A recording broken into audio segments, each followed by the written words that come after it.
The Little Known Secret to Law Firm Success with Maddy Martin, episode 47. Are you ready to make your law firm a profit-generating machine that will free up your time and skyrocket your impact?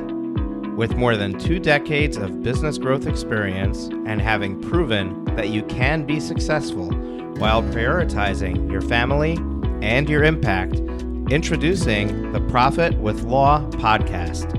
I am your host, the creator of the Firm Differentiator 10X Effect, Moshe Amsel.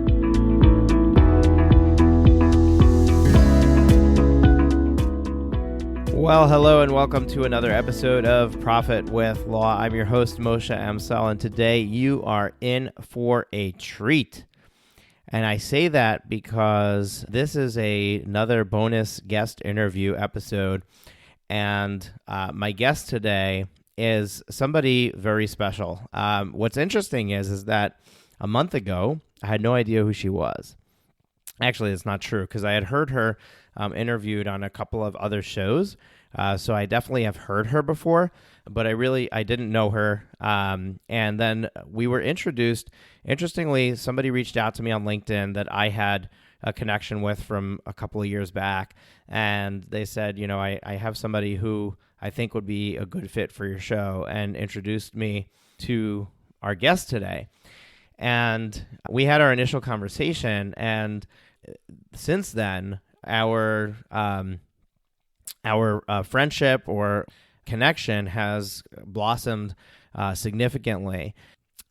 As you know, I've dropped some hints in the past, in a few past episodes about our virtual summit, virtual conference that we're going to have coming up in December. You're going to start hearing more and more about that. But this person was the first one to raise their hand when I explained what it is that I was trying to do, and give me a vote of confidence. Basically, when you run a conference for the first time, virtual, in person, doesn't matter, it's extremely difficult to get sponsors because you don't have a track record of proof that you can pull it off. And she believed in me and believed in what I was doing enough to not only go ahead and sponsor the event, but also to introduce me to a number of vendors. And what I've come to find is that the really good vendor community serving law firms is a close-knit group.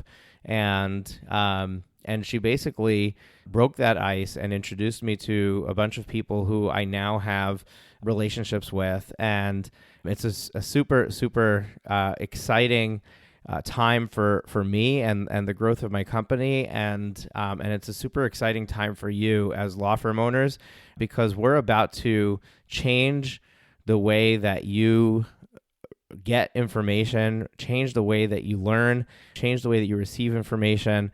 You know, we're gonna basically bring all of this to you in your office, in your living room.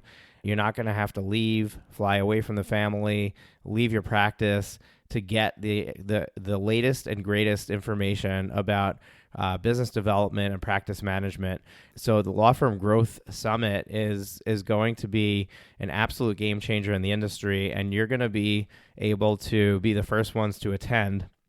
And a lot of it is thanks to my guest today, because of her vote of confidence.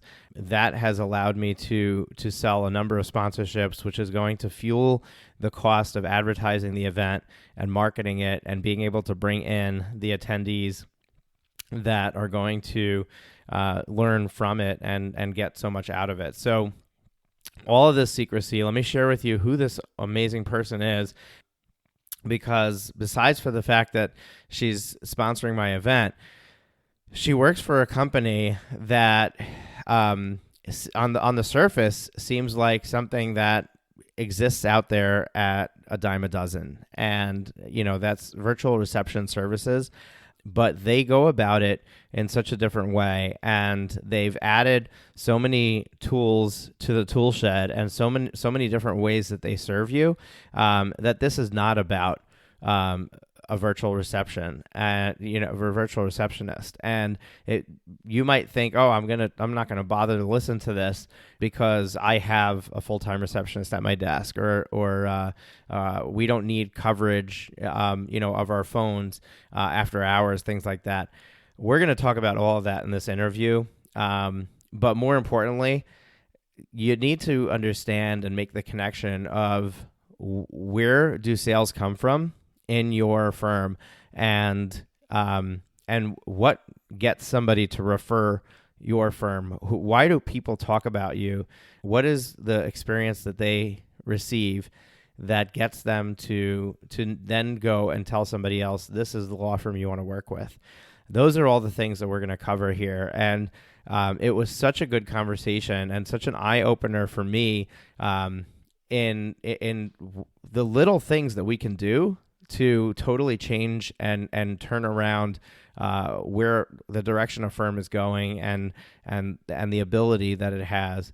So this is an episode that I strongly encourage you to make sure you listen through to the end. So let me give you that official bio real quick. My guest today is none other than Maddy Martin. Maddy Martin is the head of growth and education for Smith.ai, which provides law firm communication services, including their virtual receptionist and intake service, web chat, and keypad cloud phone system.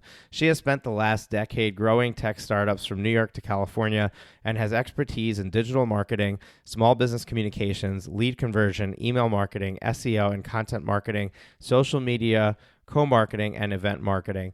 Maddy can be reached at Maddy@Smith.ai. There's nothing else for me to add after the introduction that I gave, other than I really love, I love Maddy. I love what she's doing, and I love the chat that we had. And you guys have a great promotion she's going to give you at the end to try them out. Take it, give them a whirl, try it out, and see for yourself whether this is something that is helpful to you in closing sales, not losing leads, keeping customers happy and satisfied, and so on and so forth. So without further ado, I'm going to open this up. Let's cue that interview, and here we go. Maddy, welcome to the show. Thanks, Moshe. It's great to be here. So, Maddy, let's take a step back and just take us through some of your journey through life that has brought you to where you are today at Smith.ai. Let our listeners know who you are, what your background is, and some of the amazing ways that your story just brought you to where you are today. Sure, absolutely. So I am an economics major, and I'm a very analytical person who also has had a lot of experience in bringing sort of older organizations and institutions into modern marketing. When I was at the YMCA of Metropolitan Washington, which governs 17 branches in that area, that was the first time that the Y had undergone a rebranding in over 160 years. They had no social media presence, their website was outdated, and it was an opportunity to sort of bring them into the modern marketing world and to show that they are alive and well online as well as in person at their physical branches. So that was a great formative experience for me. I had had some fundraising experience working with nonprofits, and I've always been very service driven.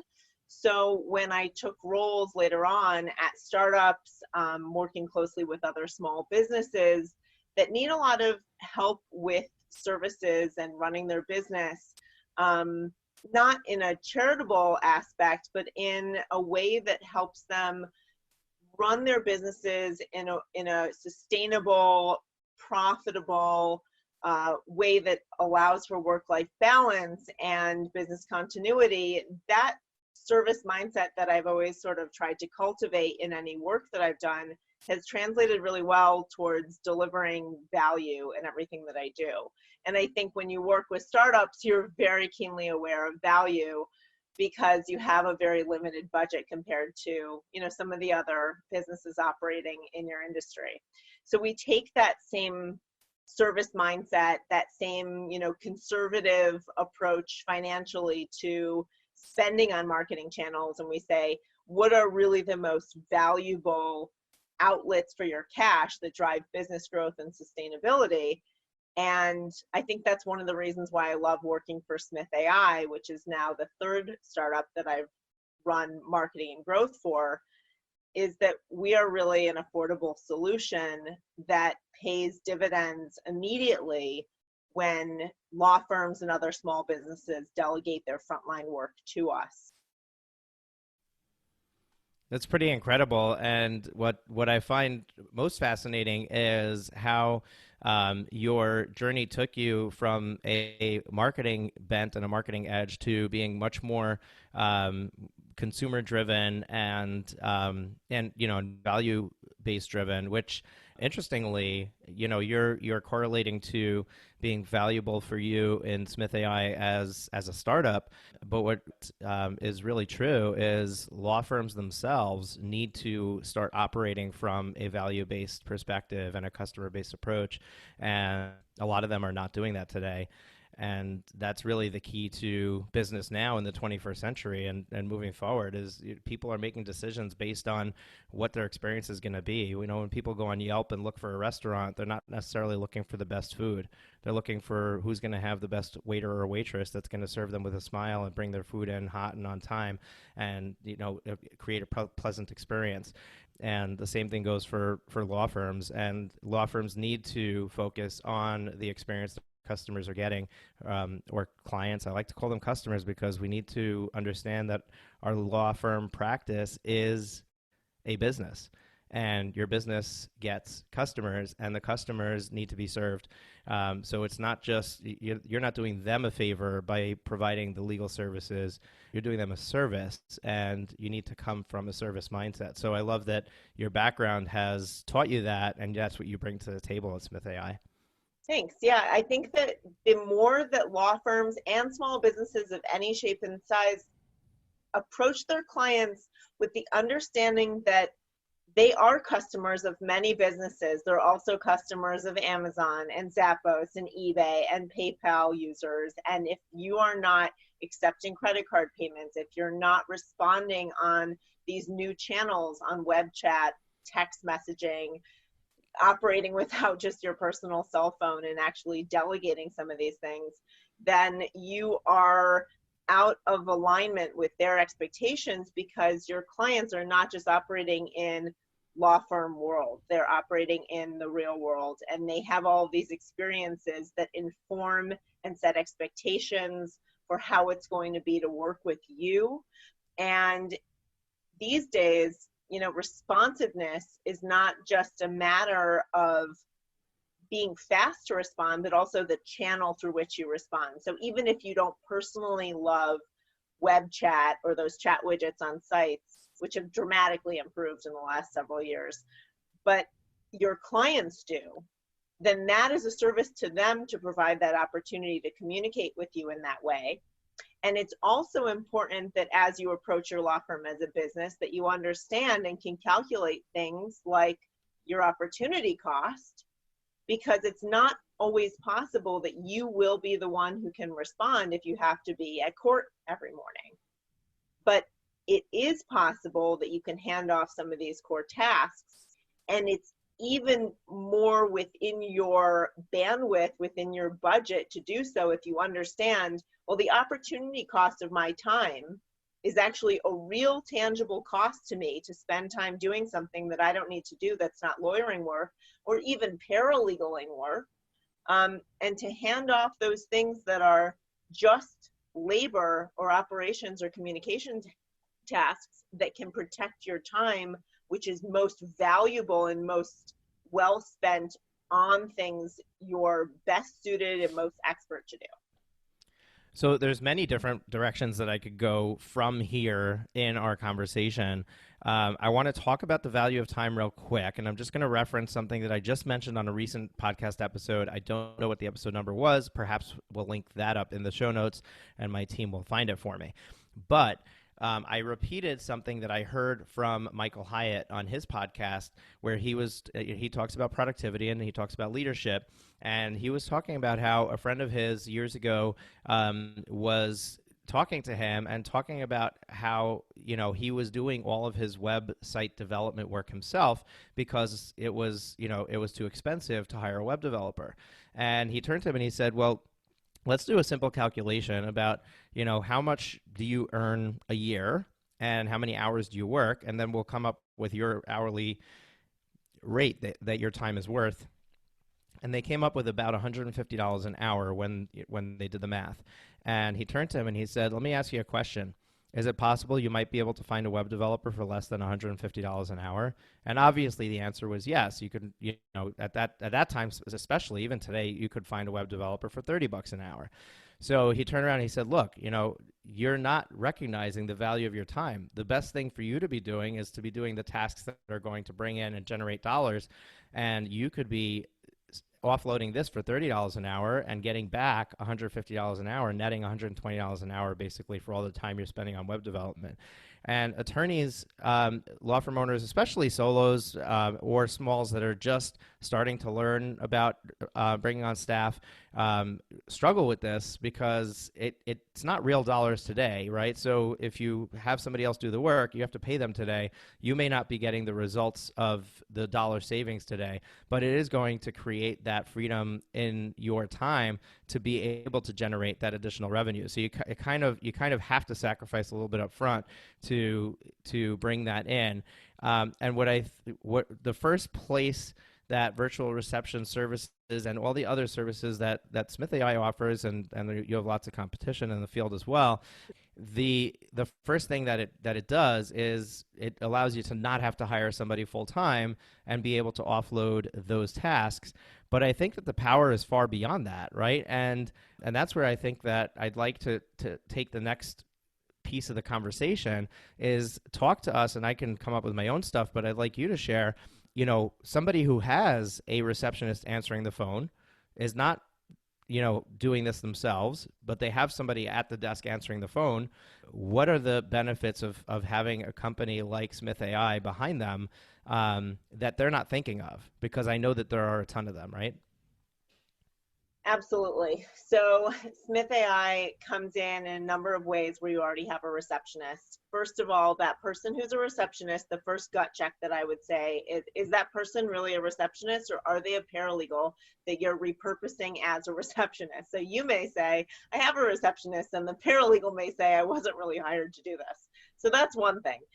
Let's assume that, you're not, repurposing someone and they actually are a receptionist whose job it is to answer the phone and be responsive in other ways. So they also have other things that take them away from the desk. They have sick days. They have times that they're busy or away from their office or have more important things to do. And that's just one person. So in terms of consistency and continuity, if that one person is busy, then you're back to square one, or your overflow calls go ring over to your desk or to someone else's. Not to mention the fact that that person's probably only working an 8-hour shift 5 days a week. So if you want to have the level of responsiveness that consumers expect, and we know it's important because the Clio Legal Trends reports say that 2 out of 3 potential clients base their decision to hire on the initial responsiveness of the firm to that first call or email or communication, then we know that the consistency is key to getting your marketing results, to getting your business growth, and consistently so. So you can have overflow calls handled by the receptionist service like Smith AI. You can also have communications that are coming in through other channels handled alongside that receptionist. So you can have web chat automatically respond, or with live staff respond on your website. You can also have web forms that are being completed on your website. Let's say you have a contact form or basic intake, and even that can lead to scheduling. Those forms that are completed can actually be, normally what happens is that creates an email. That email can be automatically forwarded to us. We have many clients who do this. They send that web form lead to us. We make a call back using the business phone number of the law firm. So it shows that it's ringing from you, from your business. And the Smith AI receptionist will actually go through those basic intake questions, qualify and screen that potential client. And if they are qualified, schedule them for a consult, even taking payment with a credit card by phone. and putting it on your calendar. Now, we are very careful here to do so ethically, and this is really an important thing that when you're evaluating receptionist services, I really encourage you to take a close look at.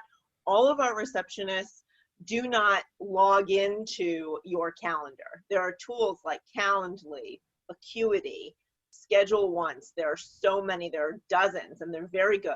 And what they allow is for a link to your calendar to show your availability, only free or busy, within your parameters that say, I need this much buffer between meetings, or I need it to be a Zoom call or a Google Hangout or whatever. And then after that lead is qualified, then that calendar is booked without access to your systems. So nothing is getting logged into, no one's tinkering in there in your calendar or in your practice management software. If your calendar lives in there, they're just booking that appointment for you, and it shows up only when you're free. And that lead has the appointment on their calendar as well, so they're likely to show up. And if you take payment for the consultation, they're even more likely, and you can even credit that back to their first bill, so that it's not a penalty for genuinely interested potential clients. And that's all something that the receptionist can handle. We have all of our receptionists also sign an NDA and a confidential financial information disclosure. So they are adhering to confidentiality at a very secure level that many receptionist services don't do. But we have a very high standard in that respect, because we know it's important to our law firm clients. We also work with other clients who find that very important as well.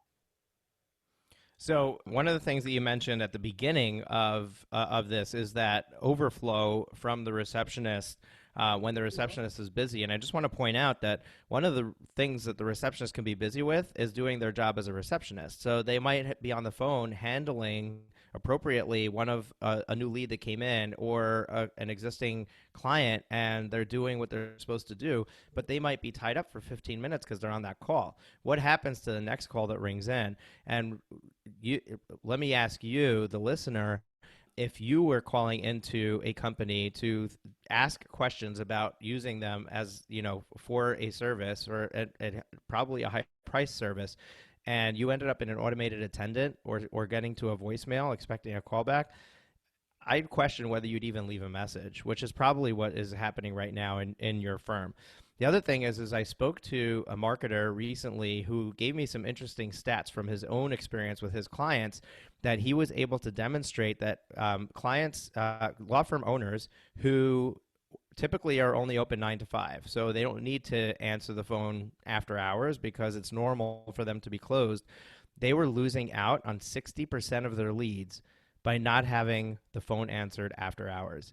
And when they went to a virtual receptionist or some other after-hour service that was able to get a live person on the phone with the person who was calling, they actually were able to increase their conversion significantly. So 60% of their leads were coming in after hours, and they were not coming in later. So what happens is people, they go on the internet, they look for a solution, and they're looking at 8 o'clock at night.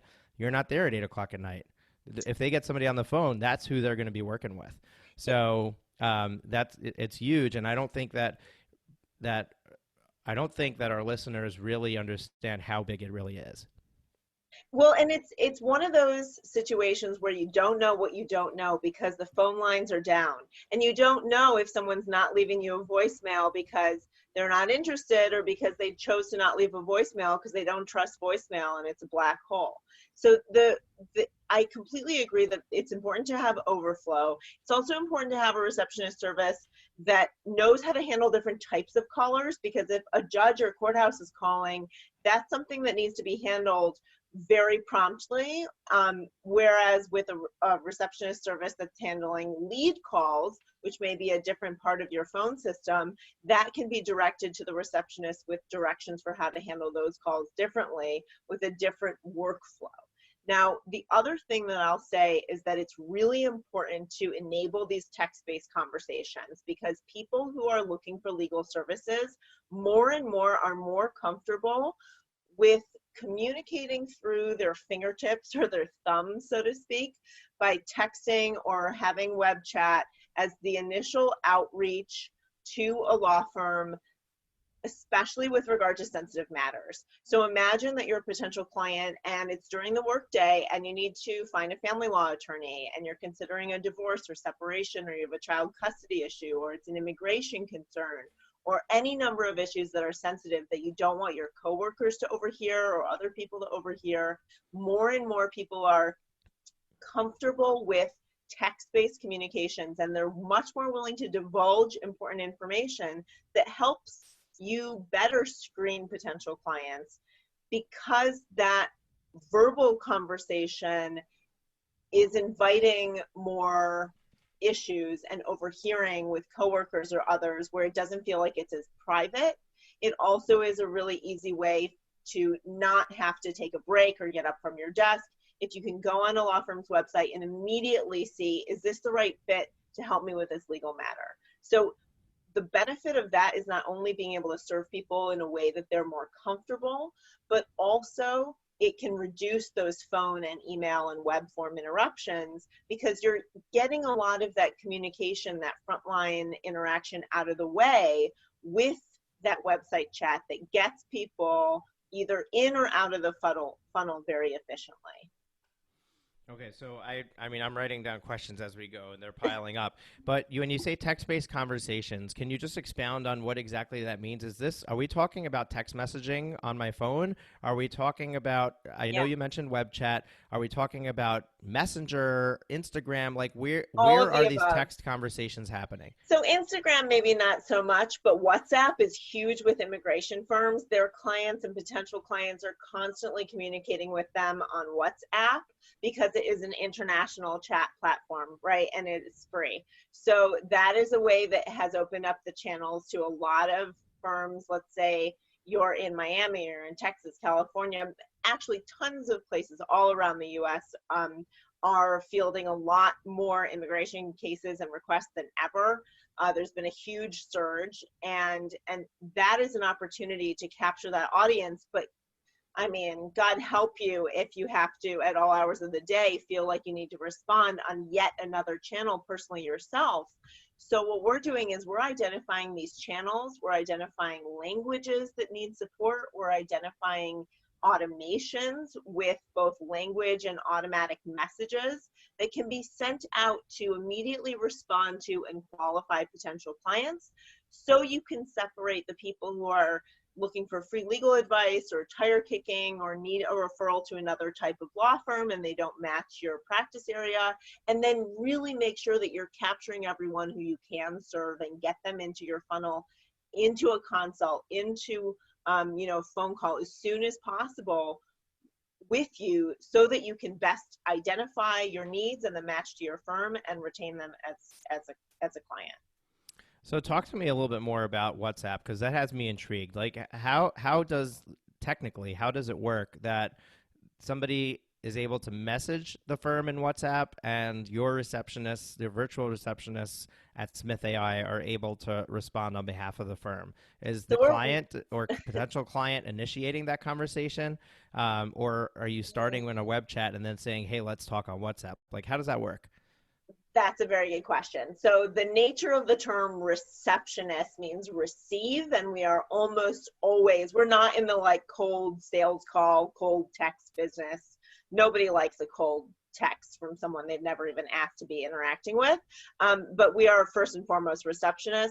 We are on live chat and on text answering on behalf of firms. We are not yet, but very soon will be answering on these other channels on behalf of firms. So Facebook Messenger, WhatsApp, that sort of thing, other chat apps as well. That is all coming down the pike. I can't tell you how that actually happens because that's a lot of secret sauce there. But gotcha. We have the ability to, the same way that we can answer calls using your business number and then make calls using your business number. Technology right now has enabled us to be representatives of your business to communicate for you on all these different channels, thanks in large part to a lot of open APIs and SDKs that give us access ethically to the frontline communications from new potential clients. Okay. And the experience on the client side. So let's say they're using Smith AI. Smith AI is handling these calls, they're handling these text conversations. Is the firm also receiving that communication on their side, or is it being circumvented to you?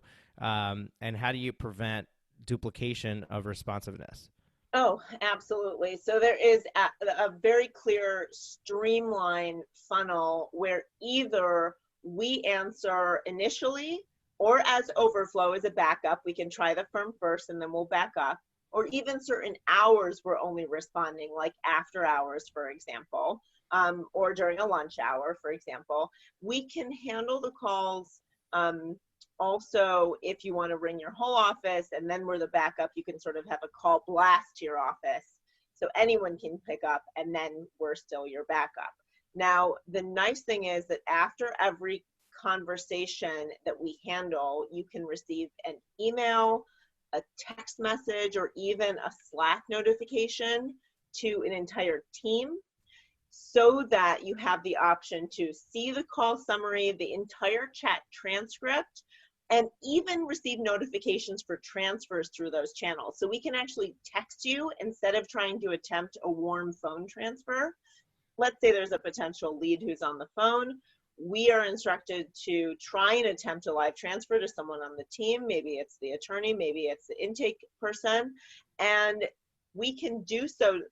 We can do that notification by phone, by Slack, by text message, and you can actually click a button that says, yes, I'll accept, or you have 30 seconds rather, to get to a quiet place and then accept. We also log all of that in your CRM or marketing automation or practice management system, you name it. So if you're using Clio, Practice Panther, Lawmatics, any of those systems, we can pass that as a new contact record with the call summary, chat transcript, caller's contact information, chatter's email, whatever the case may be, as a new record, and have all of that conversation notes, the transcript logged in there. So you're not doing data entry. It's in real time updating your systems. And then you can trigger those automated follow-ups to make sure that that person, engages with your firm. So you're taking any inbound traffic from the client, whether it be by phone or by text. What about email, inbound email? Are you able to handle that?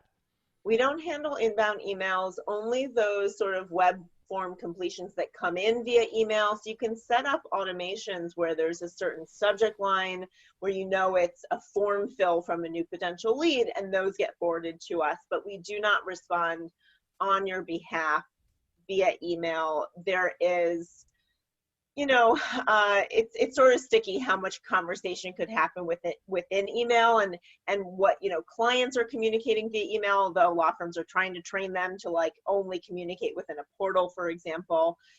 It allows us to much more reliably handle conversations with leads, and take down the information that's necessary. And then if clients call, we can identify them as an existing client actually, and provide that level of personalized service, and then follow the law firm's custom directions for how to handle existing client calls, or as I mentioned, judges or courthouses or partners who are calling in maybe a different way than we would handle a potential client.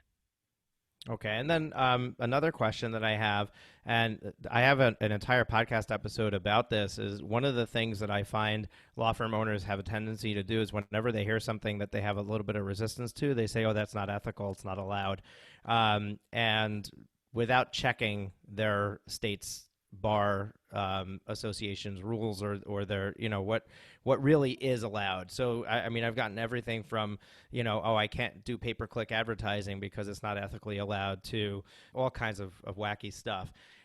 I know that this web chat thing is going to be a sticking point. So talk to me about the security that the web chat feature has built into it, and how does it work within the ethical rules of each state's own specifics of what's allowed and not allowed for a law firm to do?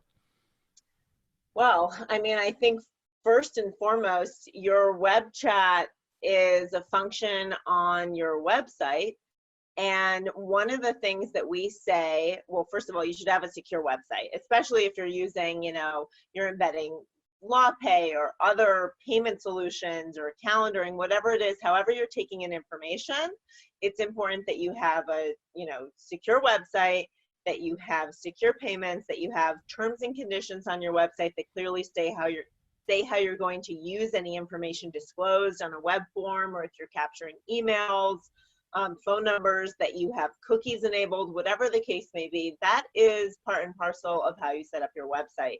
And your web chat widget and any widgets, any sort of content built on that website is a function of that underlying framework that you have set up.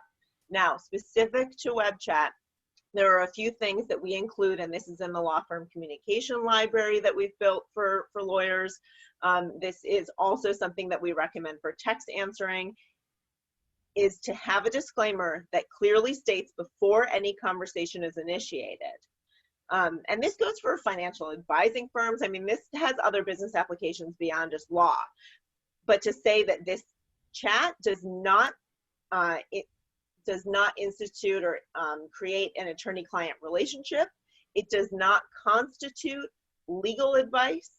And in some cases where, we're staffing it, other attorneys have also opted to say that the people who are staffing this chat are not attorneys. And those three components are very critical. At a minimum, this does not establish an attorney-client relationship, and this does not constitute legal advice. Those are the two that I would say are most important.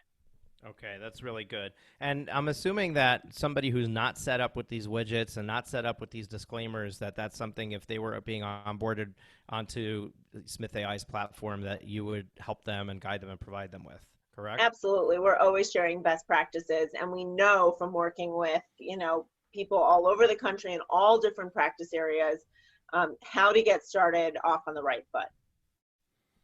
Okay. Now, my next question is related to conflicts. I know that firms have to go through a conflict check when they decide to take on a new client, and some practice areas even more stringent than others. But it just leads me to the question of if you're serving multiple law firms, you could potentially have the same receptionist answering a call from a client and an adversary that's through another law firm that's a client of yours. Is that a concern that comes up, and how do you deal with that, and how does that relate to conflicts as far as the ethical committee is concerned? That's something, so I presented to the law practice advisors around the country. There's a group of them who work at, state and local bars, and that's absolutely a question that's come up that we have addressed with many, both one-on-one and also in group conversations. Basically, the receptionist service is just that. They are a receptionist service. They receive and triage and handle information almost in a, I hesitate to say mechanical, because they are so personable and friendly and sensitive, and exactly the sort of representatives that you want for someone who is often very stressed out reaching out to a law firm. That may not be their favorite call to make that day. But at the end of the day, these are people who handle dozens or hundreds of calls a day. It is an operation that they are handling. They are sensitive to what they are hearing based on the tone of voice from the caller, and it is sort of a call and response, hear stress, convey sympathy sort of trigger. But their processing of the information is only to the extent that they're trying to take really complete notes to do their duty for the law firm, and they are not internalizing or analyzing or thinking deeply about the conversation, because there is frankly so much that they're doing using our software to handle that call, take detailed, pretty perfect, grammatical, spelled correctly notes that then get fed into your CRM and get passed directly to you. It's happening so quickly with so much data and inputs coming at them that I really don't think it's possible to even comprehend if one thing relates to another. They're really transcriptionists, very friendly, sensitive, thoughtful transcriptionists, but they are handling a call as it's their duty. It's not entering their mind. They don't have the bandwidth to think much more about it. And frankly, I would say that there are plenty of shared office spaces and shared receptionists and people who have much more skin in the game or personal ties to the content of the conversations they're hearing that would present many more like concerns and ethical dilemmas to me than a service that is very far removed from the day-to-day and to the content that they're hearing on the call or the chat. Right. And they're not dispensing any information at all. They're simply taking information from the caller. So if the caller chooses to share more information than is necessary, they're simply relaying a message. They're not that message is not going to cross paths with a different firm and will stay confidential to that specific client's communication with the firm. Right. They also steer the conversation, and they do know to ask certain questions that can help steer that person who's a potential client one way or another. If they know that the law firm prefers or only serves certain practice areas, and they prefer to recommend, a trademark or IP or patent client to another firm, they're a family law practice, right? But they know a really great, business attorney, then they may say, if you identify this as like a business law or trademark or patent matter, then please direct them to this firm and make that referral for me. And that's something that we handle, on a firm by firm basis, completely customized.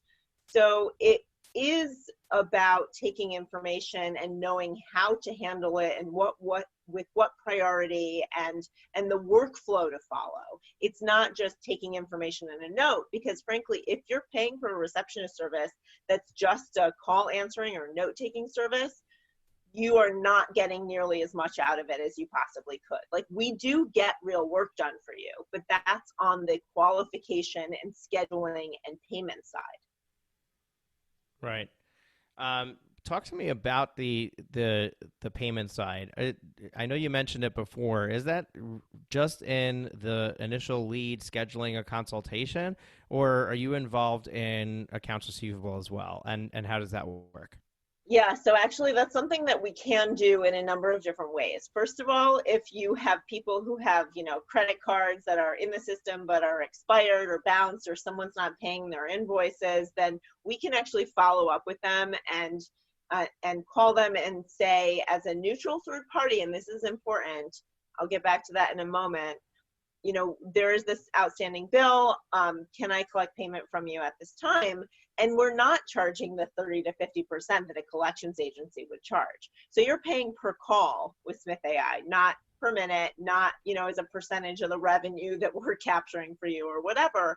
So what we're able to do, and what we find with the clients who use us for, collecting payment for consults to actually any invoices that are due or outstanding, is that law firms go from collecting about 85% of their total earnings to 98, 99% when they're using a credit card system like LawPay, and they're using a receptionist service to follow up. Now, the neutral third party is really important, because what do we know about solo and small firms in particular?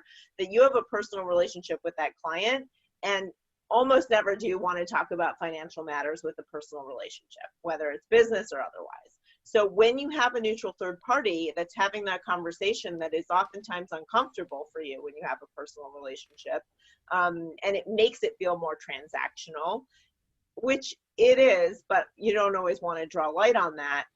By having a receptionist service be this neutral party and following up on the payment separates you from that process and reduces that uncomfortable factor, which is really important. And also, they're much more likely to say yes and to make the payment than to try and pull on your heartstrings. We have a duty to do, and that's to collect the payment. We don't have the ability to negotiate that you might grant yourself. So it is a consistent and effective approach to getting paid the amount that you've earned. Yeah, in those conversations, I mean, they have a real ability to turn confrontational. People, especially if they haven't been paying their bill because they have some sort of gripe that they want to talk about. Do you find in your experience that those can escalate with your, with your receptionist, and are they pretty much either yes I collected or no I didn't collect, and they're pretty harmless? They're pretty harmless. I mean, people, just have a lot going on oftentimes, and it's a bill that they've got sitting there. I mean, people are busy. It's very, very rarely something that turns into an issue. Okay. That's very interesting. I want to go back to the incoming leads conversation. You have a insight that other firm owners listening to this don't have, which is you're exposed to the many different ways that a firm might handle an inbound lead. So I was wondering if you might be willing to share what some law firms are doing as far as, a free consultation, a paid consultation, and the initial touch point, the next step after an inbound lead is coming in. What are some of the unique ways that firms are handling that lead to try to draw them closer to being a client? Yes. So, I mean, we could talk about this forever, but I will give like a few recommendations based on what we see is really effective. And also, this really is dependent upon practice area, because some are contingency and really you don't take payment for consultations. But let's say of those that do, it's really important to make sure that people, like a lot of people are using online calendar systems and embedding these things on their website. So I would say that if you are embedding online calendaring on your website, that you have payments that are being requested for consults that are being booked, so you reduce your chance of no-shows. Also, if you have those being booked, it's really important that you have someone following up with anyone who books an appointment for you who hasn't spoken to a live person, to just confirm that there is a good match between potential client and the practice, and that that person's going to show up. It's also important that you protect your time by considering how that consult is happening. Is it a phone call? Is it a video conference, which is a really nice balance of feeling like you're getting to know someone and driving a personal connection without literally taking the time to drive to a physical office space. And more attorneys are using virtual offices anyway to conduct their practice, so there isn't even a physical space to begin with. I would say that confirming those appointments that are happening is very important. But then also to do proper screening, and this can be very scary for a small firm, before that consult is scheduled. So the more that you weed out in the early stages, the more you're protecting the time, the opportunity cost of the time, and understanding best those channels that are driving leads to you and which are generating the best potential clients. And then if you have that call or conversation happen, those screening questions are then leading to two different branches on the tree. One is saying this is not a qualified client based on them not passing the screening, and one is saying that they are.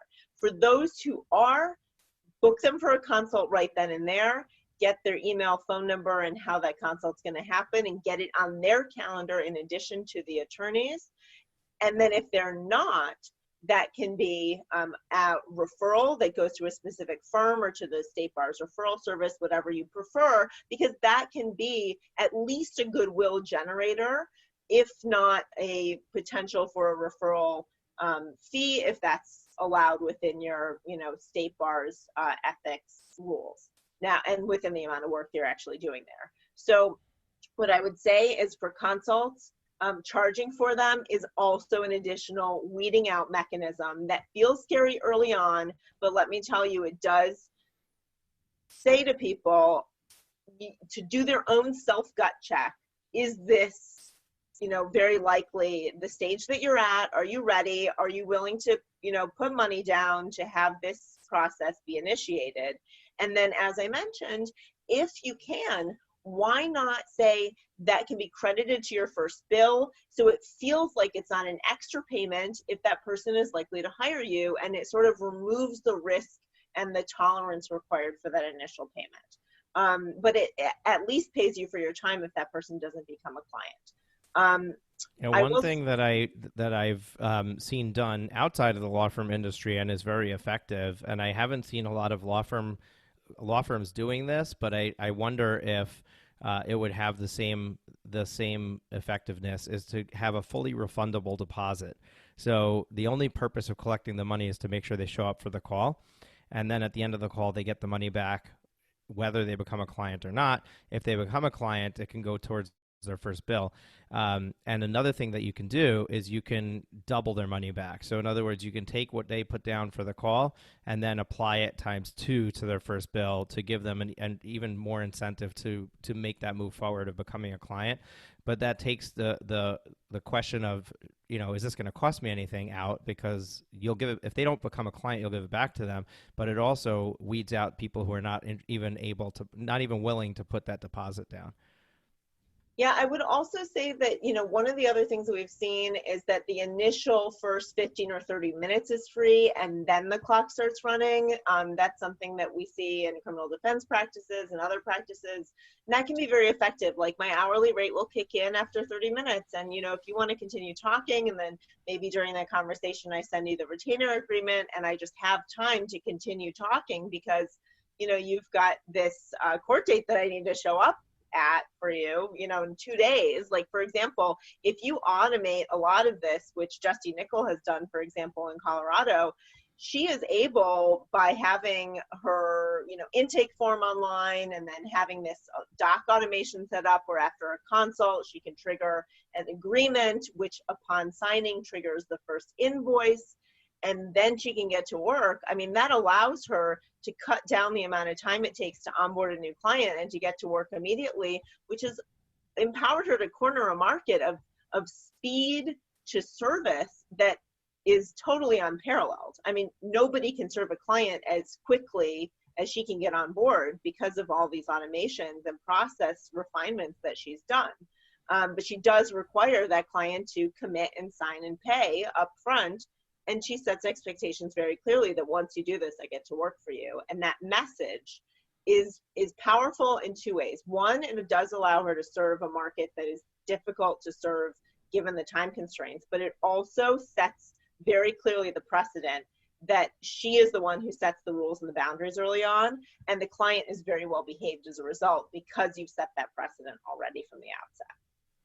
Yeah, and the other thing is that if you're collecting money up front, you're basically sending a message about the value of your time. And on the flip side, if you're willing to do a free consultation, which I do have some clients that do that, you're also letting them know that, hey, my time might not be worth that much because I'm able to give you an hour for free. So you might be thinking that you're preventing somebody from walking away, but in reality, you might be establishing your foot in the relationship on the wrong ground. So that's really something to consider when you're looking at how to do this. And if you say, I have a lot of time, I'm just building my practice, I've just started to hang my shingle, and, there are other things that you can do with your time. Just because you're at your desk doesn't mean if the phone rings and you can take it, that you should take it, because you can be at these networking events, at these BNI breakfasts, which are still incredibly powerful networking generators and client generators. You can be writing articles, you can be going to conferences, you can be even listening to podcasts of ways that you can build your practice. So what are the things that only you can do? Something like getting Clio set up, or getting an online calendaring set up, or more efficient systems. That's going to be something that you really have your hands on, that is much more difficult to hand off than some of the screening and intake that is absolutely very systematic and process driven. Now, one other thing that's often neglected is that if you make a referral, that you take the time to inform that person about what you actually do, because you never know who you're going to inform, who could be a future client or send clients to you in the future. The other thing is exit interviews. So if you're not obviously asking for, reviews and referrals, that's super important, but also taking a close look on how that client engagement went, how that interaction was, and would you be happy to work with that client again? Because you can actually iterate that lead screening process over time based on how it went with that client. So yeah, you retain them, you sign them, that's great, but maybe not so great if that wasn't actually turning out to be the ideal client for your firm, or some things, could have been improved, or you wish you would have referred that client to someone else. How does your ongoing client work inform the questions you're using up front to screen leads? Yeah, and I actually have, we're running low on time, and I have a couple of questions I want to cover. So I'm just going to run into them real quick, and we'll try to see if we can get them answered. First of all, do you have any information on the ROI of hiring a virtual reception service, and specifically with all the bells and whistles that you offer to the web chat and the and the WhatsApp communication and everything else we discussed in this interview? What kind of ROI are we looking at? Is that something easy to answer? So I would say we're working on a calculator for our website that demonstrates the ROI. That's something that we're actually in the process of building right now, both for the calls and for web chat. So keep an eye out for that. But what I would say is a very basic calculation that you can do right now today is the amount of time that you are spending on non-lawyering work, on non-billable work, whether it's admin or in configuring technology or whatever the case may be, running your practice. And then what is your hourly rate? And then how much time are you spending doing that? What's the hourly rate of your paralegal and the opportunity for billing that person's time as well? And then consider the fact that for Smith.ai, we're charging $5 to $7 per call. It's going to be, $6 to $10 per chat. Those conversations, how much is a new lead worth to you? And then how much does it cost to have that call handled? How many, based on communications, how many conversations turn into a new client? And then you can start to understand if you're responsible or your paralegal is responsible for all those conversations, the amount of time it takes to get that new client, not to mention the marketing costs that you have to, make them aware of your business in the first place, versus the per call cost for capturing and getting that client on your calendar after screening and then turning into a client. So it's a very easy comparison to say, this is the cost of me doing it, and this is the cost of Smith.ai doing it, and this is the cost of no one being able to do it because you're not picking up on that first ring or chat or email communication. And then you can easily see the gap there, and that gap is the ROI by handing off and delegating those tasks. It's really important that you understand the value of your time, and then even the value of your non-working time, because not everyone is going to say, oh, all the time I'm currently spending on my 80-hour work weeks is going to go right back into my practice. Maybe it goes into your family or your home life or other activities you like doing. So I don't want to make the assumption that it just allows you to do more work. It may allow you to have more work-life balance. Right. Who would want that, right?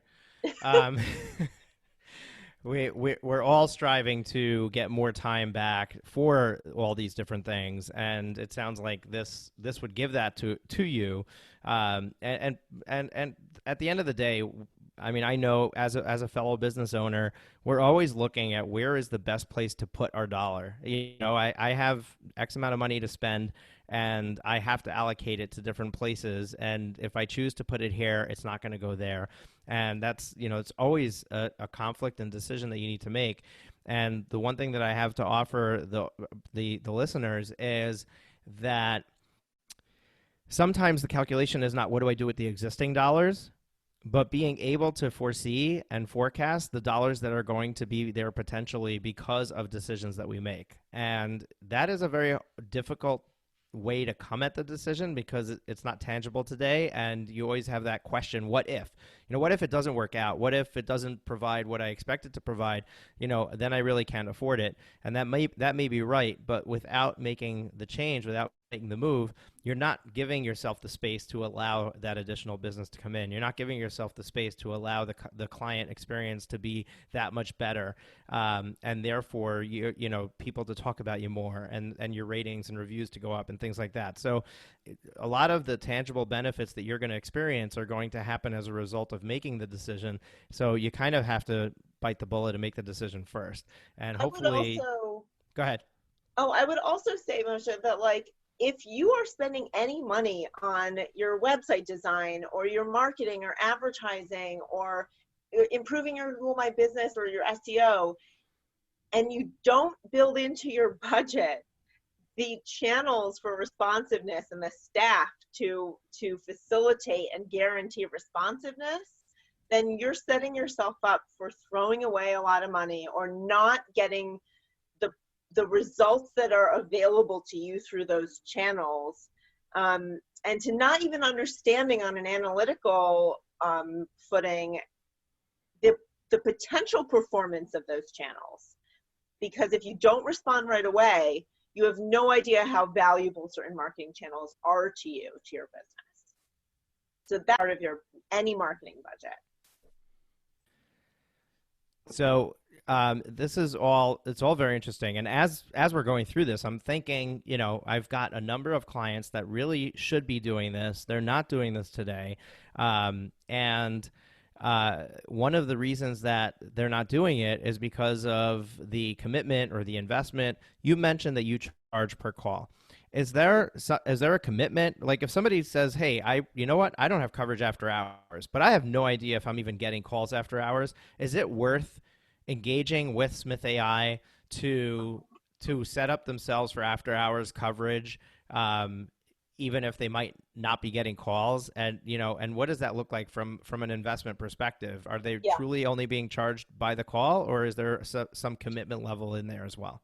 So there's a monthly minimum, and the reason that we have a monthly minimum for the calls is that we have and it's very low actually. It's so that we can maintain all of your existing accounts and directions and all of the API integrations that we have. So for $70 a month, it's 10 call minimum. You only pay over the 10 calls per call. So you basically say, I'm signing up at $70 a month. I'm going to get 10 calls handled. Anything over that, I will pay $7 a call. And then you have the peace of mind that any call that will come in, even at a very low volume, that will be handled by a receptionist. And we work Monday through Friday, 5 a.m. to 9 p.m. Pacific, 8 a.m. to midnight Eastern time. So it is a very, very full extended work day. We're not yet 24/7, but we're working towards that. Now, we can also say if you ever need to put your plan on redirect, let's say you're taking a hiatus or whatever the case may be, you can change that to a $10 a month, like sort of hold status. So we don't, get rid of your number or any directions that you have. You can put it on pause and then you can resume at any time. So maybe there are periods where your phone lines are really busy. You can also change your plan from month to month. So if you have a campaign, you can capitalize on the lower $5 per call price, which is available at 100 calls or more a month. So you say for next month, I know I'm going to get over 100 calls. I want to switch to the $500 a month plan because then I'm only paying $5 per call for those 100 calls and I'm getting a better value per call. And you can switch from month to month. That's super easy. Now, the really nice thing is that this is a lower monthly price than almost any other service on the market. The per call time is on average 3 to 5 minutes. So you're getting really a lot of work done on that call. And you also have, through our web chat, we are releasing a chat bot that is 100% free, unlimited chats for any business website. It includes 5 pre-programmed Q&A, and it includes a playbook. If you want more than that, then you can pay. It's very small fees associated with it month to month.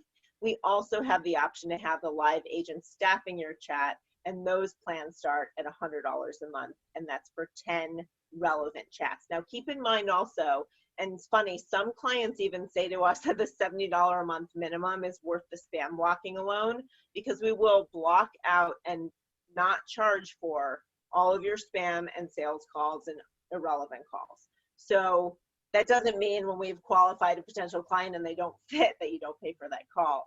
But if you are getting calls from spammers or marketing agencies, you've said, I don't want to hear from you, you don't pay for any of those calls. And you also don't have to handle them yourself, which is worth the price alone for a lot of folks, even if they're not getting a ton of calls. Okay, so it seems like there's some setup involved. Is there any upfront fee to get started because of the setup, or is it just, hey, I'm ready to commit to that, minimum $70 a month, and And it's boom? month to month, right? So there's no setup fee for the receptionist service. If you want us to program and set up your chatbot, there will be a small fee for that, but that has not yet been announced on our website. Maybe by the time that this has been released, this episode, then that will be live, but that will be optional. And then on the receptionist side, also, if you decide after a few months that you really like the service, which many people do, then you can actually get a 15% discount on an annual basis if you pay up front. So there are additional, options that are available Right, to you to get, a right. reduced price. And we don't need Plus, to cover your whole pricing menu here no, on no, on no, the no, no. podcast. But the nice thing is actually by referring clients, you can have it pay for itself. So for every existing client, they get $25 a month off their bill for every client they refer who signs up. And that's ongoing, or that's one time That's when they sign up? that's ongoing every month as they remain a paying client. Wow, that's Yeah. very generous, actually. Knowing the rest of the industry, that's very generous. So that's pretty cool. And I guess that's probably helping you grow your client base as well. Um, Key personnel, their cell phones. Do you? I know that like you can use something like Google Voice to put a number in front. You give somebody that number, and then this way you're monitoring who's calling you in. Can we control that through the Smith.ai service so that their cell phone is not ringing for anybody but the people that they want to allow through? Yes, so we can absolutely be filtering and screening and transferring calls into your personal cell phone. We would, recommend that you either use our cloud phone system, which is keypad, or you use your own cloud phone system that you choose. You can just route your calls to us. We're totally phone system agnostic. If you want and you don't have a business phone number, we can provision one for you.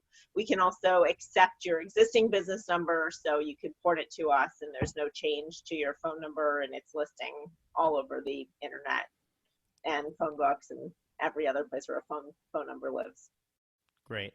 And as far as the target market that you serve, we've covered use cases for solos, for smalls, for I mean practically any size firm out there. Is there a specific market that you work specifically well with? Is there a specific market that you're just not geared for, or is it everybody that you serve and serve well?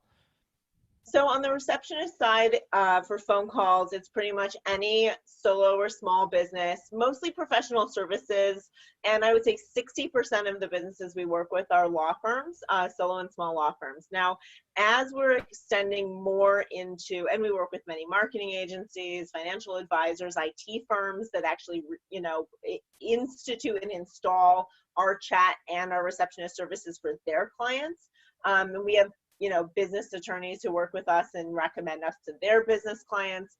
But then also on the chat side, that actually has opened up a much larger market for us. So for larger firms that don't necessarily have the wherewithal or interest of training their extensive in-house staff and receptionist teams to handle chat, that's an area where we can come in and say, either on the automated AI chatbot side or on the staff side with the live agents, we can come in and add chat to your business as a responsiveness mechanism and have your internal staff continue doing what they do really well.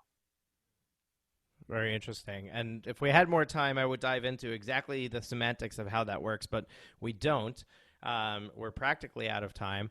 My last question for you is, what separates you from the competition? We both know that there's, I don't know, probably 50 virtual reception services out there, if not more.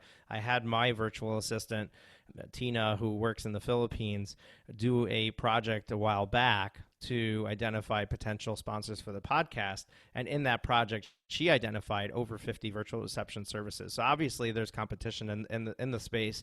You're just one of many.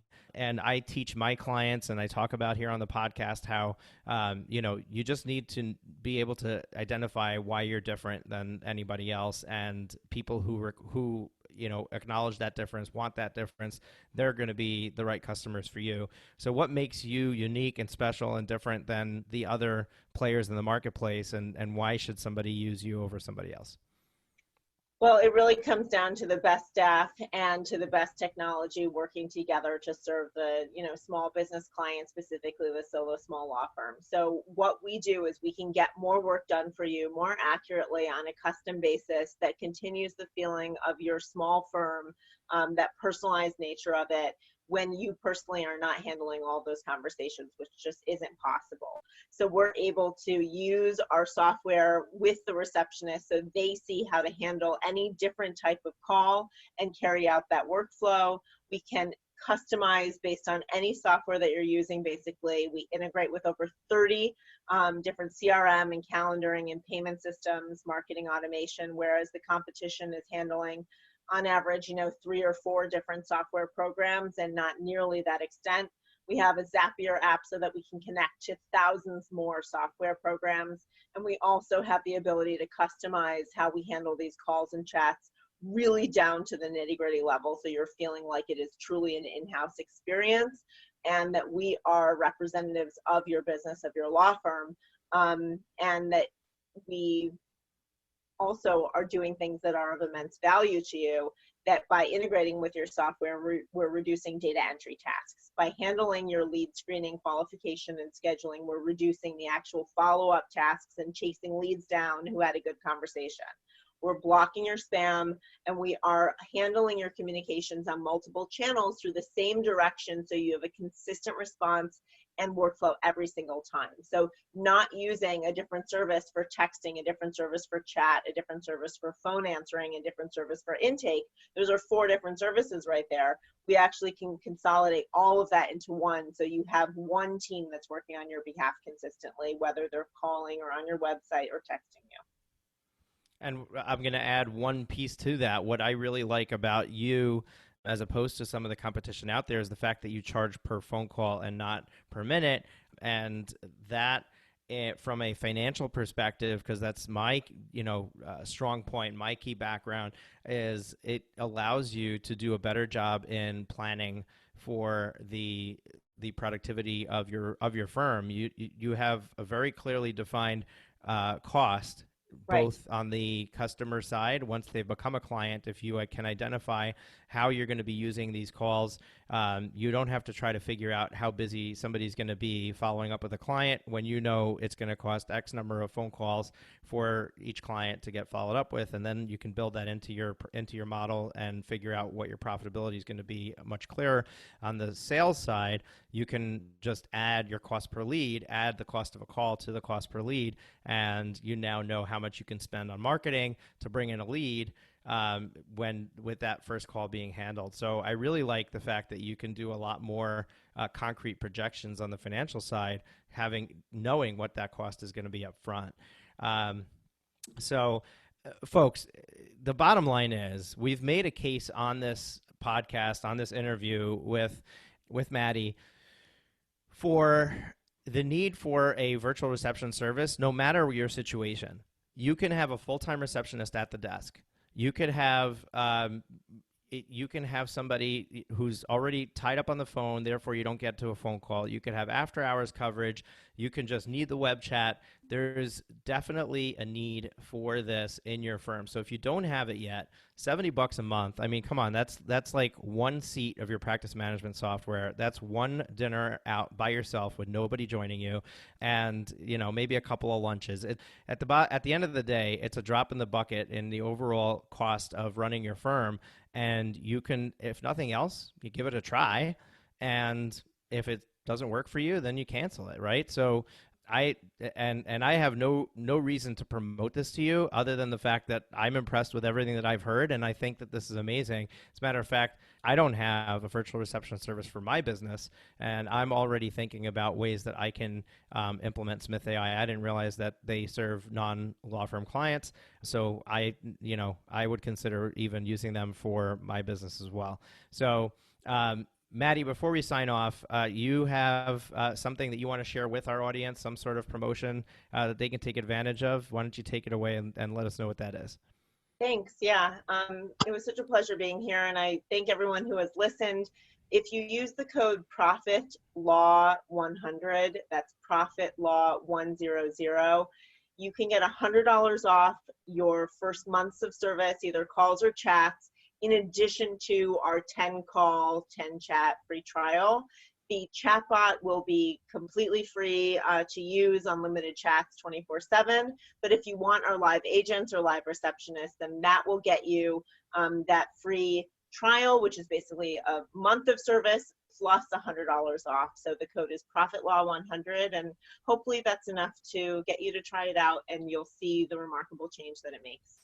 So essentially, if you're just trying out the basic service, this code will give them their first month free, correct? In addition to the first month of trial for free. So really, it's like 2 months free. Yeah. Mm-hmm. Wow. Okay, that's very generous of you, first of all. Second of all, folks, if you're listening to this, if you made it to this point, and you stuck with us, we really appreciate it because this was a long interview. But this is a very generous offer as well, and I invite you to use it and give it a whirl. And I'd love to hear back on your experiences using Smith.ai and your feedback on this episode with Maddy. I think that there was great information shared, and I enjoyed the conversation, so I hope that you enjoy listening to it. Maddy, any parting words for our audience? No, thank you for having me, Moshe. It's really a pleasure speaking with you.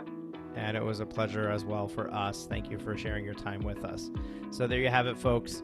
Thank you for joining us on the Profit with Law podcast. Until next time, go out there, figure out a way to get more time back, spend more time with your family, the things that you love doing, and most of all, make that firm a profitable enterprise in your life. That's it for this week's episode of Profit with Law. If you have enjoyed the show, please consider sharing it with at least one person. Imagine how many lives we can change if we each shared this episode. Another way to share the episode is on social media. We appreciate your support and look forward to you joining us again next week.